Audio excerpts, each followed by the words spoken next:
Mani sauc Dainis Locis, es esmu Nacionālās apvienības Rīgas nodaļas valdes valdības priekšsēdētājs un arī hokeja skolas Rīga direktors. Es esmu bijis Rīgas domas izglītības komitejas vadītājs savā laikā un komiteja atbild par bērnu jauniešu sportu.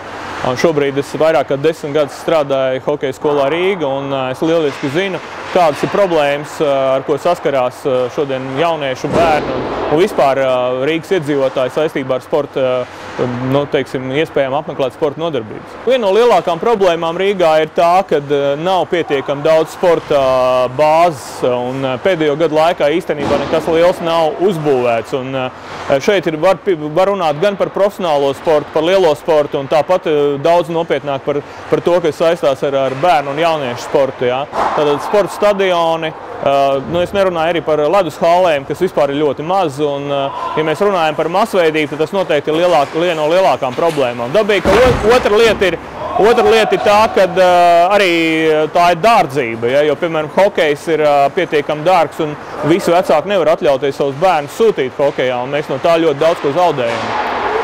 Līdz ar to noteikti jaunajā domas sasaukumā jādomā, kā uzlabot šo situāciju un arī tīri no sociālā viedokļa, lai panāktu, kad katrs, kas vēlās, varētu atvest savu bērnu, vismaz trenēties, un mēs varētu atrast jaunus talantus.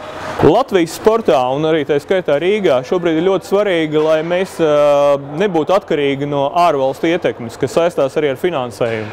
Ir īpaši profesionālajā sportā, kur mēs redzam arī tajā projektā, kas saucās Rīgas Dinamo, ir liela Krievijas ietekme. Tāpat laikā mēs nevaram pateikt, ka tas būtu arī negatīvs moments, jo ļoti daudziem bērniem ir uz ko tiekties. Un šeit ir jāatrod šis sabalansētais ceļš, lai mēs tāpat laikā atbalstītu šo bērnu jauniešu sportu, un tāpat laikā arī domāt par augstākām mērķiem, par profesionālo sportu, uz ko tiekties. Bet katrā ziņā bez kaut kādas lielas ietekmes no ārvalstīm. Profesionālam sportam un klubam kā tādam, ja tas, piemēram, ir arī Rīgas Dinamo, tad viņam vajadzētu būt finansētam vairāk no tā, kāda ir ienākumi no biļetēm, no komerciāliem pasākumiem, kas sastāv ap šo lietu. Un mazāk būtu jābūt atkarīgam no kaut kādas neskaidras izcelsmes, pieņemsim, jeb arī varbūt pat zināmas izcelsmes līdzekļiem, kam ir kaut kādi varbūt citi mērķi. Tādā gadījumā tādu klubu, es domāju, atbalstu arī es un atbalstīs arī Nacionālā apvienība, ja, kurā būtu vairāk, kas sastāvētu uz normālu komerciālu kluba pamatiem. Rīgā būtu nepieciešams sakārtot sporta bāzes un attīstīt šo sporta bāzu celtniecību, jo praktiski katrs sporta veids saskarās ar šādu problēmu, ka vienkārši nav kur nodarboties. Ne tikai bērniem, jauniešiem un arī pārējiem.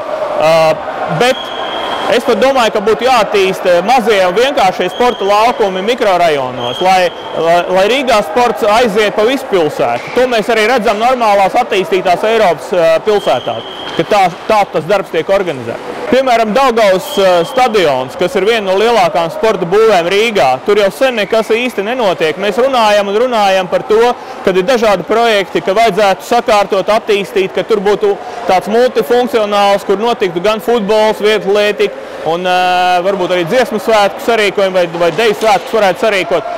Un šeit, es domāju, tikai viens risinājums. Rīgas pilsētā jāpārņem iniciatīvu, jāpaņem šī sporta būve savās rokās, jāatrod līdzekļi vai jāpiesaista arī finansējums klāt un vienreiz šis jautājums jāatrisina.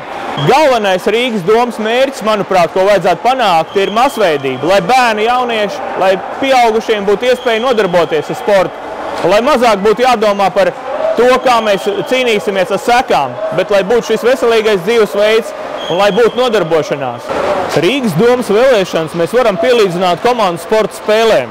Un, kā zināms, ir ļoti svarīgi, lai komandai būtu savs komandas gars. Un tieši tāpēc Nacionālā apvienība gatavo šo komandu, lai uzvarētu.